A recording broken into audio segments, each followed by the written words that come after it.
Hello बच्चों, कैसे हैं आप लोग। उम्मीद है आप बहुत स्वस्थ हैं, मस्त हैं और व्यस्त अपनी पढ़ाई में। स्टार्ट करते हैं आज का most important topic, that is जैसे कि अपने स्क्रीन पे देख रहे हैं, डिस्पोजल ऑफ फिक्स एसेट्स और डिस्पोजल ऑफ एसेट्स। अभी तक हमने डेप्रिसिएशन के 7 पार्ट बनाए, सातों पार्ट हमने अपलोड कर लिए। अगर आपने उन सातों पार्ट को नहीं देखा तो पहले इस आई बटन में जाके उन सातों पार्ट को देखें, तब यहाँ आएंगे तो आपको बहुत मजा आएगा, डेफिनेशन थॉरली क्लियर होगा। ये चैप्टर बहुत इंपॉर्टेंट है 11th में, CHSE ओरछा बोर्ड 12th में। अगर आप CA इंटर कर रहे हैं CS फाउंडेशन में, CA फाउंडेशन वगैरह में चैप्टर बहुत इंपॉर्टेंट है, इवन बीकॉम में भी चैप्टर इंपॉर्टेंट है। So let's start to this topic, that is disposal of assets. देखो बहुत बार क्या होता है, बिजनेस पूरे एसेट को, जो हमने एसेट परचेज किया, उसे उसके इकोनॉमिक लाइफ तक यूज करता है। सी अगर तुमने एक कार परचेज की जिस कार का इकोनॉमिक लाइफ 10 साल है, तुमने पूरे 10 साल तक कार को यूज किया और लास्ट में स्क्रैप करके कबाड़ी के वाले को डायरेक्टली बेच दिया। एक सिचुएशन ये। सिचुएशन दूसरा कि तुमने कार 2-3 साल यूज किया और उस कार को सेल कर दिया। तो जब तुम सेल करोगे तो तुम्हें कैलकुलेट करना पड़ेगा, भाई प्रॉफिट हुआ सेल करने से या लॉस हुआ, नंबर 1। नंबर 2 ये जानना होगा कि इसकी एंट्री कैसे करें, क्योंकि हमने परचेज करते हुए एंट्री की थी, यहाँ पर सेल करते हुए एंट्री क्या होगा वो सीखेंगे। तो इसकी टोटली अकाउंटिंग चीज ये डिपेंड, इस बात पे डिपेंड करती है कि तुमने पूरे एसेट को बेचा या उसके पार्ट को बेचा। मैं ये नहीं बोल रहा हूँ कि कार के दो अगले हिस्से को बेच दिया, कार के पुराने हिस्से को पिछले हिस्से को बाद में बेचोगे। अगर एक ही टाइप के 3-4 एसेट थे, तुमने एक मशीन बेच दिया, 2 मशीन रख लिए, तो क्या होगा, कंप्लीट बेच दिया तो क्या होगा। अगर तुमने कंप्लीट एसेट बेच दिया तो याद रखना asset account would be closed. तो जो अलग से प्रॉफिट लॉस निकालना है वो अपने आप निकल जाएगा, एसेट अकाउंट से निकल जाएगा। हो सकता है कि हमने पूरा एसेट नहीं बेचा, only one part of the asset is sold, उस केस में एसेट अकाउंट क्लोज नहीं होगा। Okay.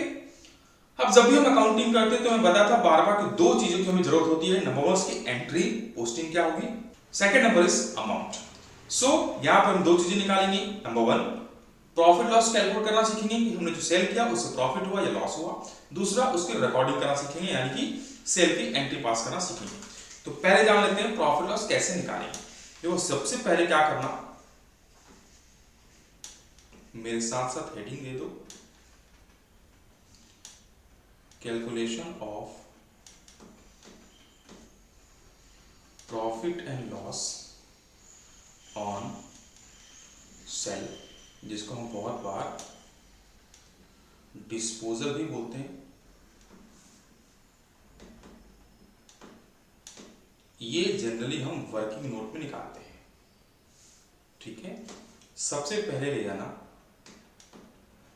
Cost of asset sold as on date of purchase.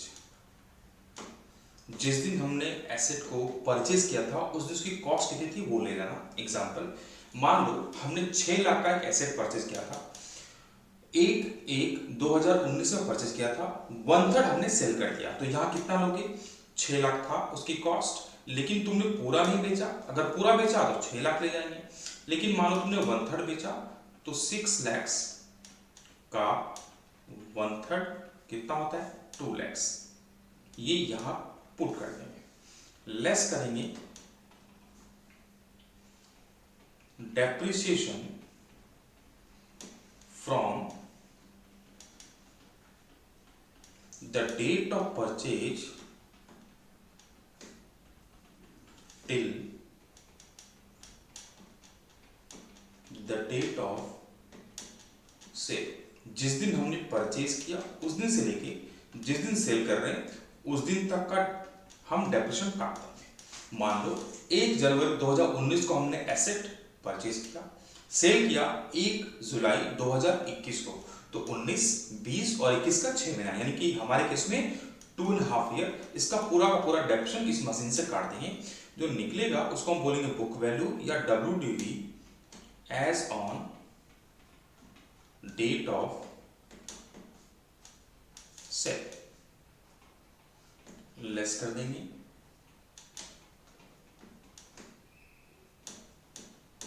Cell proceeds, जिसको हम सेलिंग प्राइस भी बोलते हैं, इसको माइनस कर देंगे। जो निकलेगा वो होगा हमारा प्रॉफिट और लॉस ऑन सेल। अगर ये पॉजिटिव आया तो हम मानते हैं कि लॉस हुआ, और अगर ये नेगेटिव आया तो हम मानते हैं कि प्रॉफिट होगा। ठीक है, ओके। अब देखो एक एग्जांपल है हमारे पास, X purchase second hand truck on 50,000, spent 10,000 for its repair. Depreciation is provided at the rate of 10% fixed asset, fixed installment method. Calculate profit loss on sale in the following cases when selling is 45,000. यहाँ selling price होगा, okay. तो bit 1 में आते हैं। हमारा काम क्या है? कैलकुलेशन ऑफ प्रॉफिट और लॉस ऑन सेल। देखो यहाँ पर कंप्लीट एसेट सेल हो रहा है, तो बिना ये वर्किंग नोट किए भी प्रॉफिट लॉस निकल सकता है, एसेट अकाउंट का बैलेंस शीट फिगर, लेकिन करके भी निकल सकता है। तो मैं तुम्हें एक बार करके बताता हूँ। पहला,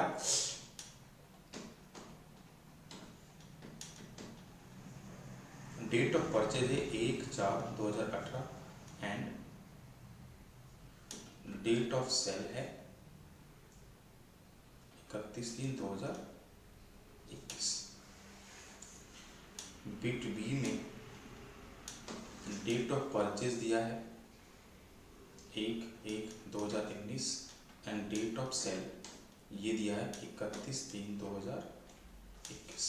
तो पहले बिट 1 में आते हैं। सबसे पहले हमारा काम क्या था सर? कॉस्ट ऑफ एसेट लेना था एंड दैट इज 60,000। 50 प्लस 10 कब का? As on 1/4/2018। इसका मतलब हम यहाँ पर 1/4 एक कैपिटल परसेंट दिए तो less depreciation for 1890 at the rate of 10% and that comes to 6,000। तो निकल गया WDV as on 1/4/2019 54,000 लेस कर देंगे डेप्रिसिएशन फॉर 19-20 एंड ये भी कितना 6,000, क्योंकि हम फिक्स इंस्टॉलमेंट मेथड SLM कर रहे हैं। तो निकलेगा WDV एज ऑन 1/1/4/2020 कितना 48,000 लेस डेप्रिसिएशन फॉर 20-21 6,000। तो निकलेगा WDV एज ऑन 1/4/2021 बोलो और 31/3/2021 बोलो, एक ही बात है। कितना 42,000 लेस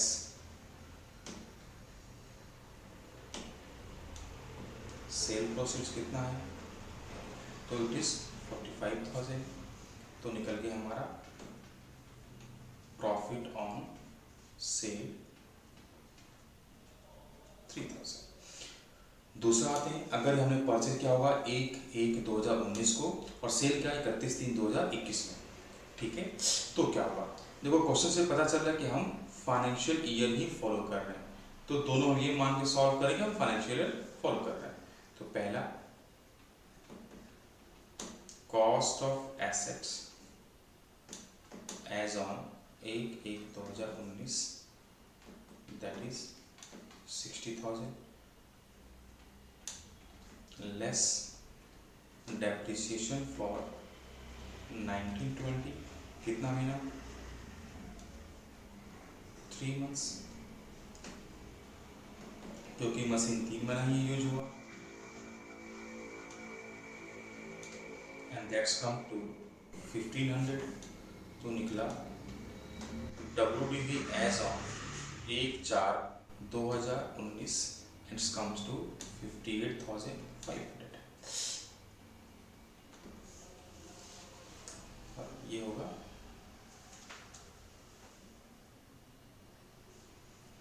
मैं यहाँ गलत क्या, ये होगा 18-19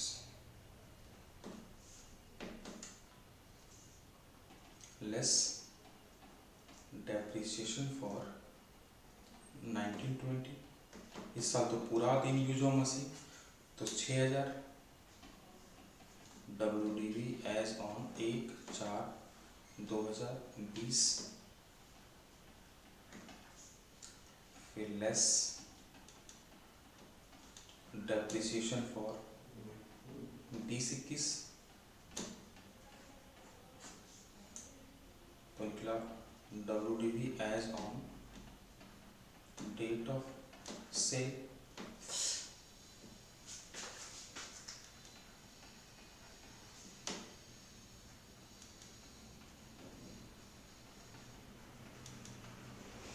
less selling price that is 45,000 given है, तो निकला लॉस ऑन सेल 1500। उम्मीद है ये कैलकुलेशन समझ में आया, जिसे हमने क्या किया, प्रॉफिट कैसे निकालेंगे। जिस दिन तुमने एसेट परचेज किया उस दिन से उसको लेंगे, और कब तक लेंगे, जिस दिन हमने एसेट को सेल किया। ओके, अब आते हैं अगर इसको हमको रिकॉर्ड करना हो तो इसको रिकॉर्ड कैसे करेंगे। स्टेप्स रिकॉर्ड क्या होगा, नंबर 1 तुम्हारे एक साइड में दिख रहा है स्टेप्स, दूसरी साइड में दिख रहा है तुम्हारा एंट्री। तो अगर जिस साल एसेट यूज हुआ, जितना दिन यूज हुआ उतने दिन का हम डेप्रिसिएशन चार्ज करेंगे। जैसे देखो, अगर मान लो एसेट यूज हुआ इस साल हमने जुलाई में बेच दिया, एसेट को 3 या 4 महीने या 5 महीने या 6 महीने यूज करके बेचा, तो उस साल का डेप्रिसिएशन चार्ज करना बाकी, बिकॉज डेप्रिसिएशन चार्ज कब होता है, ईयर के एंड में, ईयर के बीच में बेच दे रहे हो तो उसका मतलब डेप्रिसिएशन चार्ज नहीं हुआ है, तो उतना डेप्रिसिएशन चार्ज करना पड़ेगा। एंट्री क्या होगी, तो डेप्रिसिएशन चार्ज करेंगे up to date of sale. अगर प्रोविजन मेंटेन नहीं हो रहा है तो एंट्री होगी डेप्रिसिएशन टू एसेट, अगर मेंटेन हो रहा है तो एंट्री होगी depreciation account debited to provision for depreciation account. Next, provision for depreciation account related to, अगर मान लो provision for depreciation account maintain हो रहा है तो जो एसेट बिक गया उसके अभी तक के जितने डेप्रिसिएशन हमने एक्युमुलेट जमा करके रखे थे उसको हमें कैंसिल करना पड़ेगा। उसकी एंट्री क्या हो जाएगी, provision for depreciation account debited to asset. ये कौन सा अमाउंट है,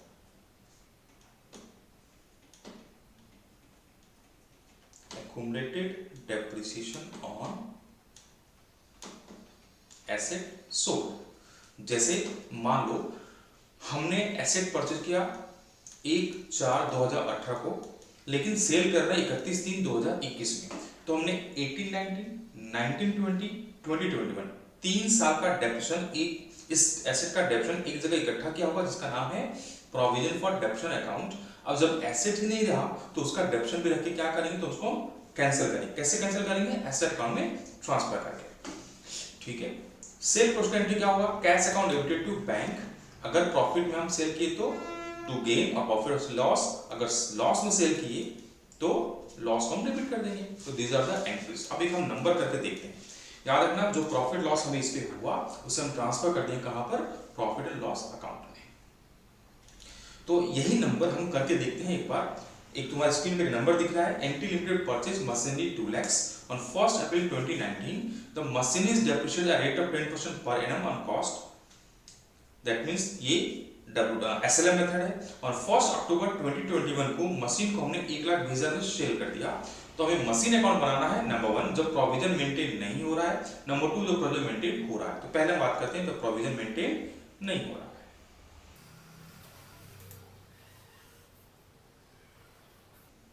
तो मशीन अकाउंट बना लेते हैं।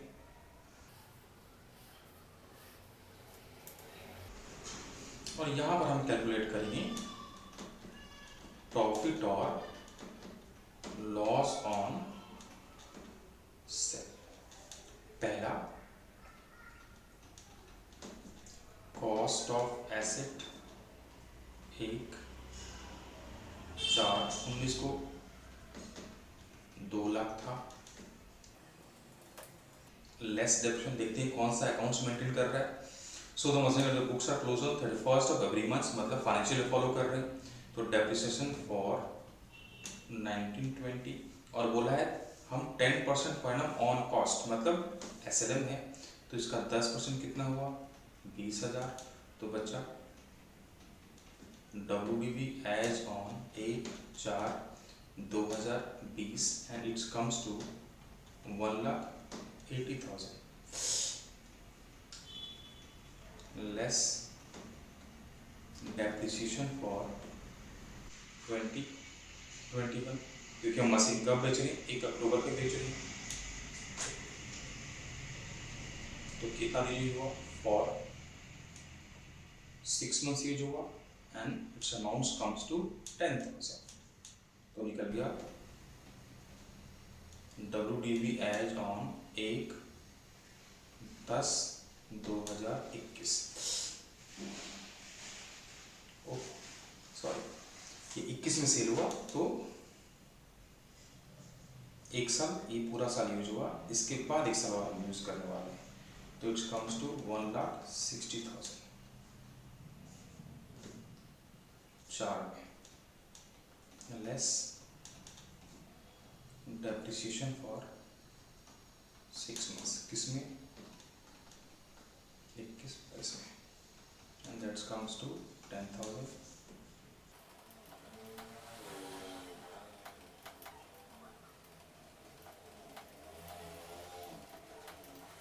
एक बार मैं दोबारा समझा दूंगा, यहाँ पहले पोस्टिंग कर लेते हैं। तो date particulars amount, date particulars amount, credit debit. तो 1/4/19 में हमने परचेज किया, एंट्री क्या होगी to bank account, amount column में 2 लाख। क्योंकि डेप्रिसिएशन मेंटेन नहीं हो रहा है, तो हम सारा का सारा डेप्रिसिएशन यही डालने वाले हैं। तो बाय डेप्रिसिएशन कितना 20,000, क्योंकि हम एसएलएम मेथड फॉलो कर रहे हैं। फिर बाय बैलेंस कैरेट ऑन निकला 180, फिर 1/4/2020 to balance brought down 81, 31/3/2021 by depreciation by 20,000 by balance carried on 1,60,000। फिर 1/4/2021 टू बैलेंस ब्रॉट डाउन 1,60, और इस बार 1/10 को हम मशीन बेच रहे हैं। तो बाय डेप्रिसिएशन कितना दिन फॉर 6 months, जो हम 10,000 चार्ज कर लेंगे। अब देखो मैंने बताया था, एक तो इसको हमने कैलकुलेट कर लिया साइड में, कैसे कैलकुलेशन किया एक बार ध्यान से देख लो दोबारा। कॉस्ट ऑफ एसेट हमने लिया, कॉस्ट ऑफ एसेट हमने लिया कितना 2 लाख। पहले 19-20 का डेप्रिसिएशन काट दिया, बचा 1,60। अब 20-21 का काटा, बचा 20,000, पहले काटा 20,000, बचा 1,80। फिर 20,21 का काट दिया, 1,60 बचा, और 21 बच इसमें ये एसेट यूज हुआ 6 महीना, तो उसका हमने काट दिया 10,000, तो निकला 1,50। अभी 1,50 जिस दिन एसेट हम सेल कर रहे हैं उसकी वैल्यू है, लेकिन हम बेच रहे हैं कितना 1,20 में, तो 30,000 इज आवर लॉस। अगर ऐसा ना करके यहाँ भी ऐसा देखा जाए, तब भी तुम डायरेक्टली इसका एसेट का वैल्यू पता, मतलब प्रॉफिट लॉस पता कर सकते हो। देखो कैसे, ये चार्ज कर दी। अब हमने एसेट बेचा कितने में,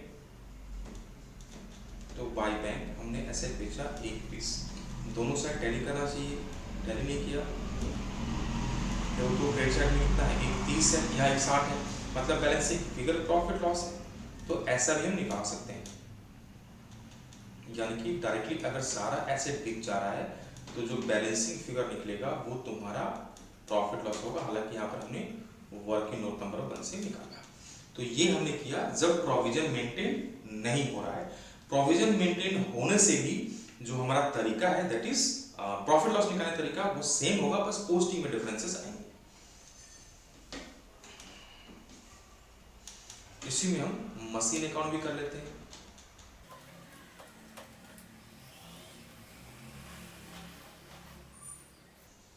तो पहला 1/31/2020 टू मशीनरी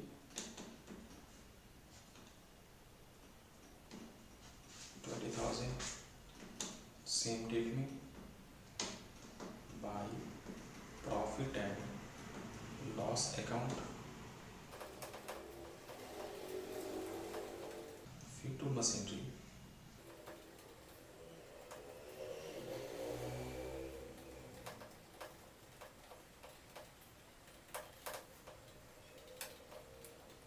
और लास्ट मंथ में, लास्ट ईयर में, पूरे साल तो हमने मशीन यूज़ किया नहीं, तो सिर्फ 6 महीने का हम डेप्शन चार्ज करने वाले हैं। तो ये था डेप्शन अकाउंट जब प्रोविजन मेंटेन नहीं हो रहा है। अब सेम नंबर हम एक बार करके देखते हैं WDV मेथड। अभी तक हमने किसमें किया, SLM में। तो ये मान लेते हैं कि ऑन कॉस्ट की जगह WDV था। तो इस केस में प्रॉफिट लॉस भी अलग निकलेगा।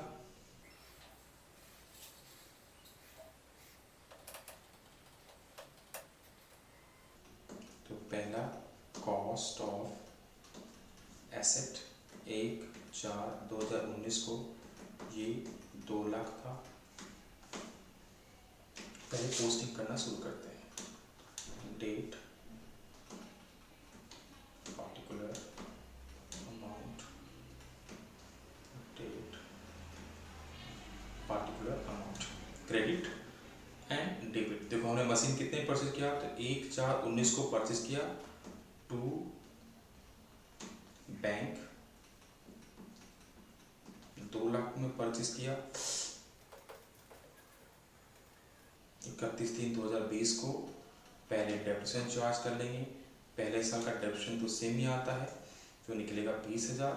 फिर बैलेंस कर लो, बाई बैलेंस कैरी डाउन, उधर में 2 लाख है, इधर 20,000 है, बैलेंस की निकला 81। दोनों साइड का टोटल बराबर। फिर 1/4/2020 टू बैलेंस ब्रॉट डाउन 81, 31/3/2021। इस बार डेप्रिसिएशन किस पे निकालेंगे, ये जो बैलेंस है इस पे निकालेंगे, एंड दैट कम्स टू 18,000। तो by balance carry down 1,62,000 and total comes to 180।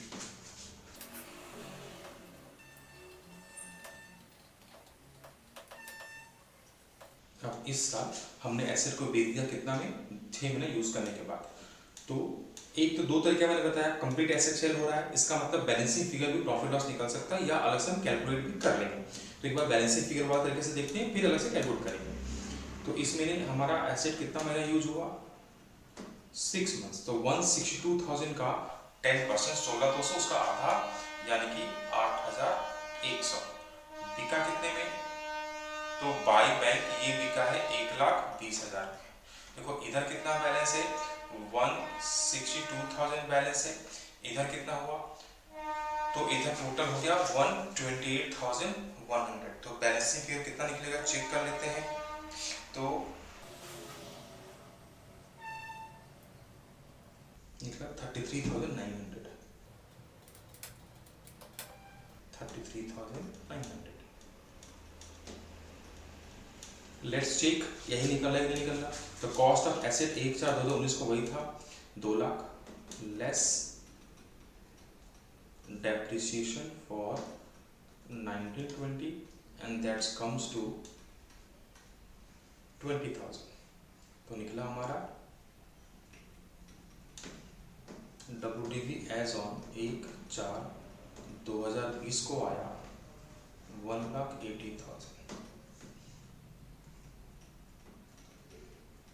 फिर less depreciation for 2021 and it's 18,000, क्योंकि हम WDV कर रहे हैं तो इस ओपनिंग बैलेंस पे निकालेंगे तो निकलेगा WDV as on 1/4/2021 and it is 1,62,000 less depreciation for 6 months, क्यों अप टू अक्टूबर, तो 162,000 का 10% 6 months के लिए एंड दैट कम्स टू 8,100। तो WDV as on sale, date of sale 1,53,900 less selling price 1,20,000, तो लॉस निकला 33,900। तो उम्मीद है समझ में आया। एक नंबर हमने प्रोविजन मेंटेन नहीं हो रहा है, लेकिन SLM WDV दोनों में किया। सेम नंबर अभी करेंगे अगले वीडियो में, जहां पर हम प्रोविजन मेंटेन होने से अकाउंट स्टेटमेंट क्या होता है, ऑन सेल ऑफ एसेट वो दिखेंगे। तो मिलते हैं नेक्स्ट वीडियो में। Till then take care.